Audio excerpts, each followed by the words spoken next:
Oke teman-teman, jumpa lagi di channel Ahmad Hilmi Yusuf. Alhamdulillah kita telah memasuki hari ke-13 ya di bulan suci Ramadan ini, khususnya di Indonesia. Karena Indonesia puasanya lebih awal daripada negara tetangga lainnya. Namun hal itu bukanlah masalah ya. Yang terpenting adalah semoga kita diberikan kelancaran, kekuatan dalam menjalankan ibadah puasa. Tidak ada yang mokel. Setuju ya? Amin ya rabbal alamin. Oke teman-teman, saya menemukan satu video di mana video tersebut ada oknum warga Bangladesh ya yang sedang mencari minyak atau ingin membeli minyak lah di suatu tempat atau bisa kita katakan minimarket ya. Kemudian pelayannya mengatakan mungkin tidak ada atau habis gitu ya. Dan ternyata oknum warga Bangladesh tersebut melihat barang yang sedang dia cari di tempat tersebut loh ya, berarti artinya mungkin bisa jadi disembunyikan gitu ya. Tapi untuk lebih jelasnya kalian bisa menyimak video berikut ini, silahkan.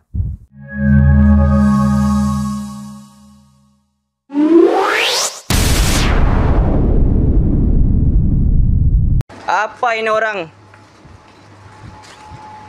Nah, ini banyak stok nih, nampak? Ini semua simpan belakang semua ini muka. Ini viral TikTok, mesti viral TikTok ni.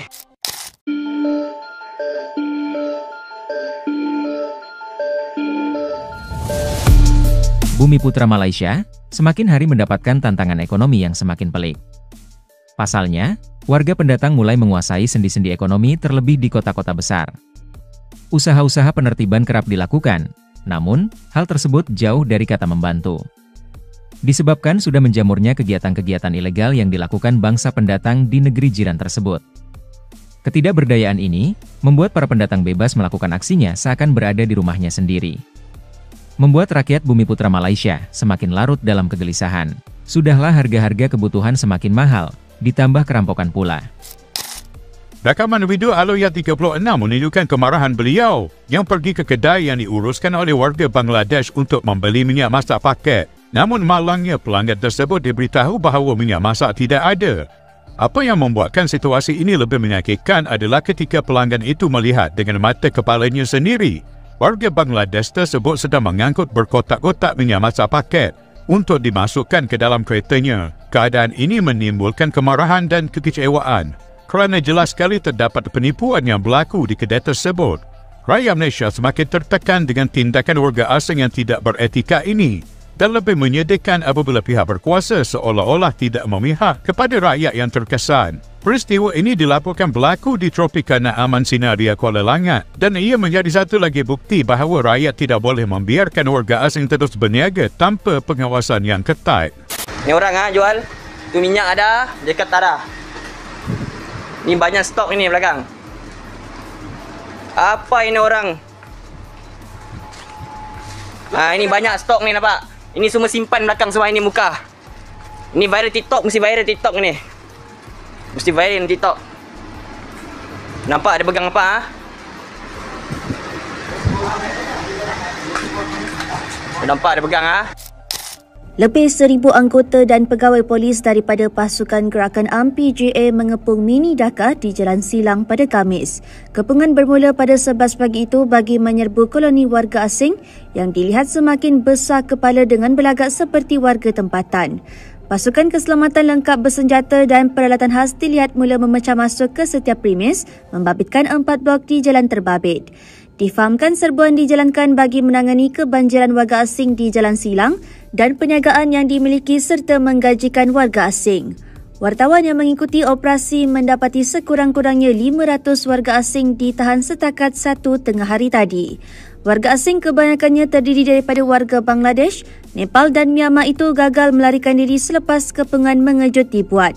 Pemeriksaan di salah satu premis mendapati warga asing yang menjalankan perniagaan agensi pelancongan turut menawarkan khidmat klinik persendirian. Turut ditemui berbagai jenis ubatan dipercayai dari Bangladesh tanpa kelulusan Kementerian Kesihatan Malaysia KKM. Bagaimanapun ketika pemeriksaan dijalankan, premis Terbabit tidak berpenghuni. Malah serbuan turut menemui premis dijadikan bilik sewa dalam keadaan berselera kotor dan jijik dipercayai dihuni warga asing. Semua warga asing yang ditahan dibawa ke Pusat Latihan Polis Pulapol Kuala Lumpur untuk proses semakan dokumentasi. Praktik seperti ini nyatanya bukan baru-baru saja terjadi. Bahkan, awal mula kejayaan etnik Asia Selatan di Malaysia yang secara besar-besaran menginvasi ekonomi mikro Malaysia, sudah dimulai dari beberapa dekade yang lalu. Kurang lebih sekitar di tahun 2000-an, di saat bangsa Indonesia mengurangi eksistensinya di Malaysia. Hal ini membuat orang-orang Malaysia dilema dan merasa ketakutan. Karena orang asal Asia Selatan tersebut cenderung memiliki mental yang cukup buas, berbanding orang-orang tempatan. Beda halnya ketika masih banyak orang Indonesia di Malaysia, yang bekerja di sektor ekonomi mikro kota.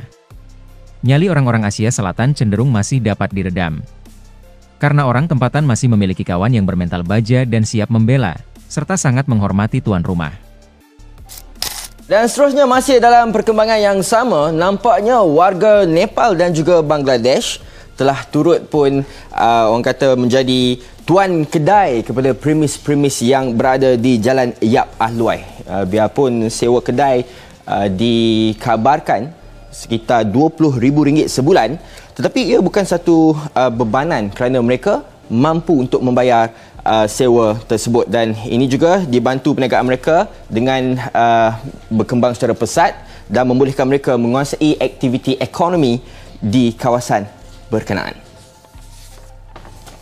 Baik, terima kasih rakan tugas di studio. Apa yang saya boleh ceritakan di sini adalah saya membuat lintasan ini ketika mana bergemanya muzik-muzik dari negara-negara asing, dari negara Nepal, Bangladesh dan sebagainya. Anda mungkin boleh dengar sedikit. Dan saya boleh katakan kawasan Lebuh Ampang atau di sini Jalan Yap Ahluai, ini dahulunya 15 tahun dulu adalah kawasan tumpuan perniagaan untuk kaum Cina, yang mana premis perniagaan kebanyakannya dikuasai oleh kaum Cina, dan inilah antara kawasan tumpuan untuk orang membeli belah. Tetapi ketika ini hakikatnya, kalau anda boleh ikut bersama saya akan minta kameraman tunjuk. Ada beberapa premis di sini, kesemuanya 1, 2, 3, 4, 5, 6, 7, 8, 9, 10, 11, 12, 13, 14 dan sampai hujung sana. Kesemuanya adalah perniagaan yang mana ditunjangi oleh warga asing, yang mana barangan-barangan yang dijual juga adalah barangan-barangan yang diimport dari negara asal mereka untuk dijual kepada warga asing di sini. Dalam bahasa ekonomi mudah, di mana ada permintaan, di situ ada penawaran, dan penawaran produk-produk ini adalah tinggi, yang mana kita boleh simpulkan aktiviti ekonomi warga asing di kawasan Jalan Yap Ahluai ini adalah sangat menguntungkan. Dan saya sempat bertanya tadi, mereka memaklumkan sebahagian besar perniagaan atau premis perniagaan ini berjalan atas konsep Alibaba, yang mana premis ataupun lesen perniagaan ini dimiliki oleh warga tempatan dan disewa oleh warga-warga asing. Dan kawasan ini khususnya adalah warga Nepal. Mereka menyewa mungkin sehingga RM20,000 sebulan untuk menjalankan perniagaan di sini. Dan perniagaan ini antara lain adalah perniagaan menjual barangan am dan sebagainya, yang mana kalau anda boleh saksikan, anda tak boleh jumpa pun seorang warga tempatan kat sini, dan semua tempat ini dipenuhi oleh warga asing. Dan isu kebanjiran warga asing ni mungkin kita pandang ringan, tetapi ada sesuatu yang perlu kita kaji, kerana adakah identiti mereka ini mewakili identiti kita orang Malaysia.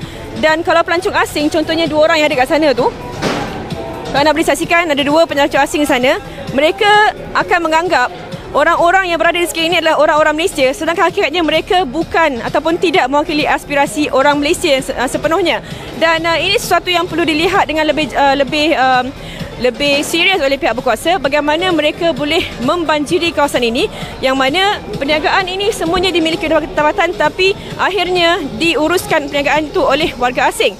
Dan sudah pasti ia sedikit sebanyak mendatangkan kebimbangan kepada orang-orang tempatan. Saya dan kameraman tadi datang sini. Kami datang dan kami agak bimbang kerana kami hanya berdua dan kami dikelilingi oleh orang-orang warga asing yang kita tak tahu asal-usul mereka, mungkin adalah taruhan jarah dan sebagainya. Dan kita akan bawakan laporan selanjutnya dalam buletin selepas ini. Kembali berdarakan tugas di studio. Merasa nyaman di Malaysia, tentu saja membuat pendatang utamanya asal Asia Selatan tidak ingin balik. Alasannya sudah jelas, negara mereka tidak lebih menjanjikan daripada Malaysia. Untuk itu, dengan keuntungan yang mereka dapatkan, mereka berusaha menetap di Malaysia untuk selama-lamanya tanpa kembali ke negara asal. Memanfaatkan program Malaysia Rumah Keduaku, rakyat Bangladesh telah berhasil menjadi di antara bos yang ada di Malaysia. Bisa dibayangkan, bagaimana perasaan penduduk tempatan di sana. Yang semakin lama, semakin merasa berada di negara asing. Warga negara Cina paling ramai membeli rumah di Malaysia, iaitu 1,664 unit. Manakala Bangladesh pula berada di ranking ketiga tertinggi dengan 250 unit daripada 10 warga negara asing yang memiliki hartanah di negara ini menerusi program Malaysia Rumah Keduaku MM2H. Oke teman-teman, saya ingin memosisikan diri saya menjadi seorang pedagang seperti di video tadi ya. Kalau sampai ketahuan seperti itu, betapa malunya, sangat malu ya, malu-malu sedap, bukan ngeri-ngeri sedap. Ya mungkin yang mereka lakukan karena ingin memprioritaskan warga tempatan ya, mungkin. Dan seperti yang kita simak di video tadi bahwa warga asing yang menyewa tempat untuk berniaga atau berdagang di sana di Malaysia itu hampir 20.000 ringgit ya dalam 1 bulan. Ini nominal yang sangat besar loh teman-teman. Nah artinya kemungkinan besar kalau memang mereka itu berani dengan harga segitu ya 20 ringgit Malaysia, kemungkinan perputaran uangnya cepat. Tempatnya ramai, tempatnya menguntungkan, jualannya laris manis ya. Ya di tempat kita pun di sini di Indonesia pasti begitu ya. Kalau memang tempatnya itu ramai, banyak orang, itu biasanya berpengaruh di harga. Dia lebih mahal ya kalau memang tempatnya ramai, banyak yang mengunjungi, apalagi jalan utama ya di pusat perkotaan. Itu pasti nggak main-main harganya ya. Jadi saya perhatikan, balik lagi ke video tadi ya, kalau memang warga asing yang ada di Malaysia berani dengan harga segitu, artinya warga asing berani bersaing dengan warga tempatan. Oke, itu saja dulu informasi yang dapat saya sampaikan, kurang lebihnya mohon maaf. See you next video.